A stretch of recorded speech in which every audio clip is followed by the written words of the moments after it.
பிரித்தானியாவின் மான்செஸ்டர் மற்றும் அதனை சுற்றியுள்ள பகுதிகளில் போதைப்பொருள் விநியோகத்தை கட்டுப்படுத்த போலீசார் நடத்திய பிரம்மாண்டமான சோதனையில் பெருமளவிலான ஆயுதங்கள், போதைப் பொருட்கள் மற்றும் சொகுசு பொருட்கள் பறிமுதல் செய்யப்பட்டுள்ளன.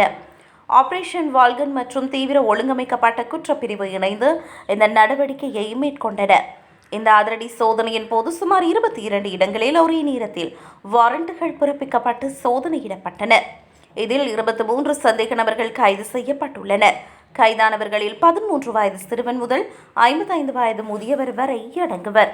இவர்கள் அனைவரும் ஒரு குடும்பத்தால் நடத்தப்படும் பெரிய போதைப் பொருள் கும்பலை சேர்ந்தவர்கள் என தெரிய வந்துள்ளது. சோதனையின் போது போலீசார் சுமார் 23,000 பவுண்டுகள் மதிப்புள்ள ஹெரோயின் மற்றும் கொக்கைன் போன்ற உயர்தர போதைப் பொருட்களை பறிமுதல் செய்தனர். மேலும் குற்றவாளிகளின் மறைவிடங்களிலிருந்து கத்திகள், போலி துப்பாக்கிகள் மற்றும் டாசர் போன்ற ஆபத்தான ஆயுதங்களும் மீட்கப்பட்டன. போதைப்பொருள் விற்பனை மூலம் ஈட்டிய சட்டவிரோத பணத்தை கொண்டு வழங்கப்பட்ட பல சொகுசு பொருட்களையும் அதிகாரிகள் கைப்பற்றினர்.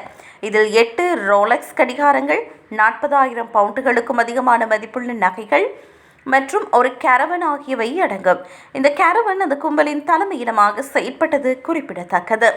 இந்த நடவடிக்கையில் 250க்கும் மேற்பட்ட போலீஸ் அதிகாரிகள் ஈடுபட்டனர்.